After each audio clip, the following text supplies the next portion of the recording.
Laporan akhir penelitian kerjasama dalam negeri Universitas Mercu Buana tahun 2024. Penelitian dengan judul Analisis Fundamental terhadap Pertumbuhan Laba pada Perusahaan Startup dan Unicorn di Indonesia dan Australia. Tim penelitinya adalah Putri Lenalita Sutra Tanjung SEMMAK, Wita Khairunisa SEMAK, dan Juniarti SEMSI. Latar belakang, globalisasi dan perkembangan teknologi telah menciptakan peluang bisnis bagi startup teknologi. Menurut McCauley dan Guska tahun 2018, startup adalah bisnis muda, kecil, dan berteknologi tinggi yang tumbuh cepat. Forbes mencatat bahwa sejak 2017, ekonomi startup global mencapai 2,8 triliun dengan banyak unicorn startup bernilai lebih dari $1 miliar. Laporan Ease of Doing Business tahun 2019 menempatkan Australia di peringkat ke-18 dan di Indonesia ke-73 dalam kemudahan melalui bisnis, meski Indonesia unggul dalam pelindungan investor minoritas dan kemudahan mendapatkan listrik. Meski hambatan bisnis lebih tinggi, Indonesia menghasilkan lebih banyak startup dan unicorn dibanding Australia hingga akhir 2022. Startup unicorn di Indonesia termasuk Tokopedia, Traveloka, Bukalapak, OVO, dan Gojek, sedangkan Australia memiliki Canva, Airwallex, dan Judo Capital. Keuntungan demografis di Indonesia diharapkan mendukung pertumbuhan ekonomi global di masa yang akan datang. Pendekatan pemecahan masalah. Apakah net profit berpengaruh terhadap pertumbuhan laba? Apakah total asset turnover berpengaruh terhadap pertumbuhan laba? Apakah debt to equity ratio berpengaruh terhadap pertumbuhan laba? State of the art dan kebaruan. Kebaruan dalam penelitian ini adalah menggunakan sampel perusahaan startup dan unicorn di Indonesia dan Australia dan menggunakan periode tahun penelitian baru. Adapun luaran yang relevan dengan proposal penelitian ini adalah artikel ilmiah. Oleh sebab itu, penelitian ini menargetkan luaran berupa artikel yang dipublikasikan pada jurnal internasional. Sustainable Development Goals adalah ke-8 merupakan pekerjaan layak dan pertumbuhan ekonomi, dan ke-9 merupakan industri, inovasi, dan infrastruktur. Serta ke-12 konsumsi dan produksi yang bertanggung jawab. Ke-17 adalah kemitraan untuk tujuan. Jenis penelitian yang digunakan dalam penelitian ini adalah penelitian kausal. Penelitian ini bertujuan untuk menguji hipotesis tentang pengaruh beberapa variabel independen X terhadap variabel Y. Menurut Sugiono tahun 2018, hubungan kausal adalah hubungan yang bersifat sebab akibat. Jadi, ada variabel independen yang mempengaruhi dan variabel dependen yang dipengaruhi. Populasi, sampel penelitian, dan metode pengumpulan data. Sampel yang dipilih dalam penelitian ini dari perusahaan startup dan unicorn yang ada di Indonesia dan Australia. Data keuangan yang digunakan dalam penelitian ini diambil dari laporan arus kas, laporan laba rugi, dan laporan posisi keuangan dari tahun 2020 sampai 2022. Pengambilan sampel dilakukan dengan purposive sampling yang merupakan bagian dari metode non-profitability sampling. Untuk anggota populasi yang tidak memenuhi syarat tidak dipilih sebagai sampel penelitian. Pengambilan sampel berdasarkan kriteria sebagai berikut. Pertama adalah perusahaan startup unicorn yang di Indonesia pada tahun 2020 sampai 2022. Lalu perusahaan startup unicorn yang laporan keuangan dan finance statement dapat diakses dan ditemukan pada tahun 2022 dan tahun 2023. Operasionalisasi variabel yang digunakan adalah untuk variabel dependen yaitu pertumbuhan laba, lalu untuk independen adalah net performing margin, TATO, dan DER. Karakter demografi Indonesia dan dampaknya terhadap startup dan unicorn. Pada tahun 2050, lebih dari separuh peningkatan populasi dunia akan terkonsentrasi di 9 negara, termasuk Indonesia. Pada tahun 2016, 52% populasi Indonesia berada di bawah 30 tahun dan diperkirakan akan mencapai puncaknya pada 2060. Pada 2030, Indonesia diprediksi memiliki 170 juta masyarakat yang berpenghasilan di atas 3.600 US per tahun. Dengan 135 juta dari kelas konsumen, pertumbuhan ekonomi dan pengguna internet yang pesat mendorong perkembangan startup dan unicorn. Pengguna unicorn meningkat dari 49 juta pada tahun 2015 menjadi 150 juta pada 2019. Dan pengguna ride-hailing meningkat 5 kali lipat. Pada 2019, GMV e-commerce mencapai 21 miliar, naik 88% dari 2015. Aktivitas internet yang tinggi mendukung layanan startup dengan media sosial berperan penting dalam pemasaran.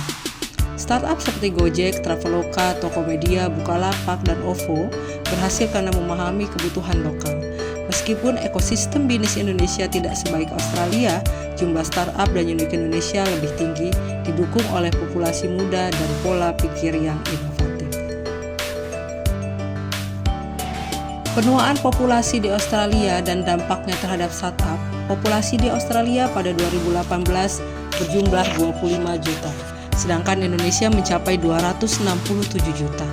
Dunia mengalami penuaan populasi. Pada 2018, jumlah orang berusia 60 tahun ke atas melebihi jumlah anak di bawah 5 tahun untuk pertama kalinya.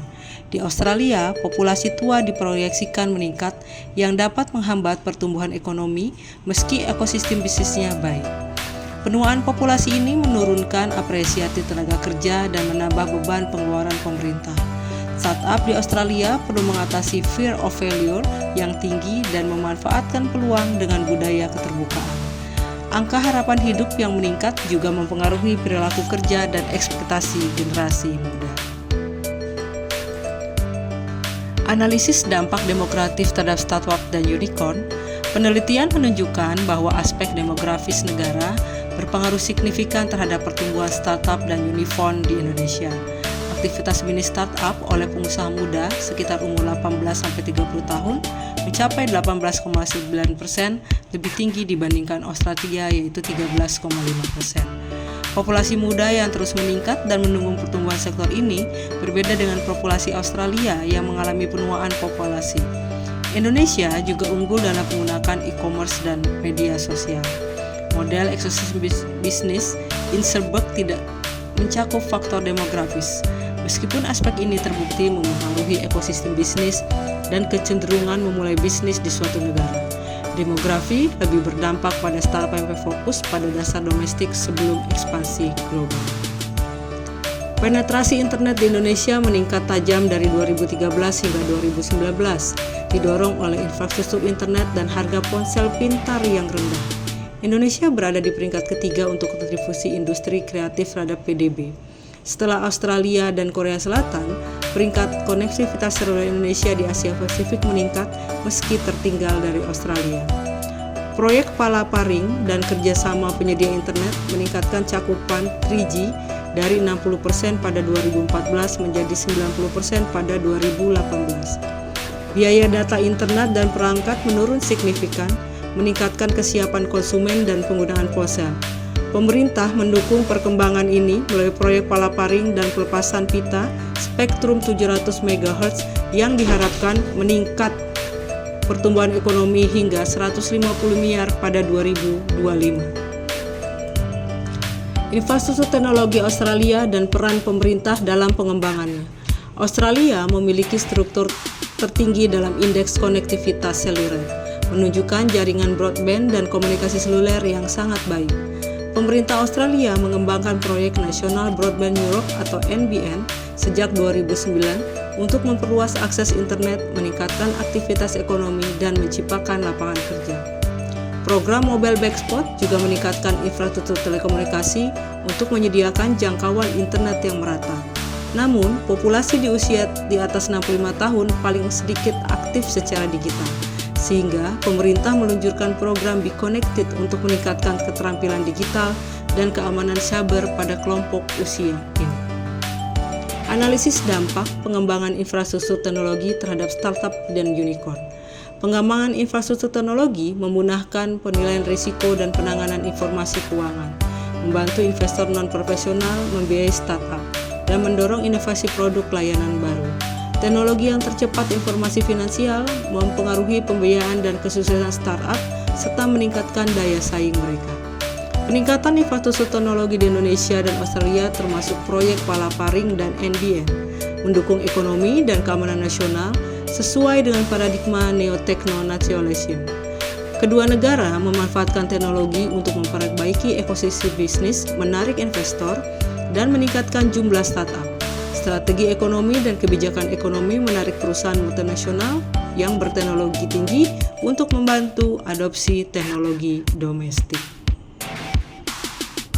Pengembangan infrastruktur teknologi memudahkan penilaian risiko dan penanganan informasi keuangan, membantu investor non-profesional membiayai startup, dan mendorong inovasi produk dan layanan baru.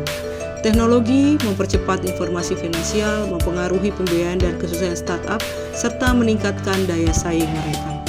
Peningkatan infrastruktur teknologi Indonesia dan Australia, termasuk proyek Palaparing dan NBM, mendukung ekonomi dan keamanan nasional, sesuai dengan paradigma neo-techno-nationalism. Kedua negara ini memanfaatkan teknologi untuk memperbaiki ekosistem bisnis, menarik investor, meningkatkan jumlah startup, strategi teknologi dan kebijakan ekonomi yang akan menarik perusahaan multinasional yang berteknologi tinggi untuk membantu adaptasi teknologi domestik.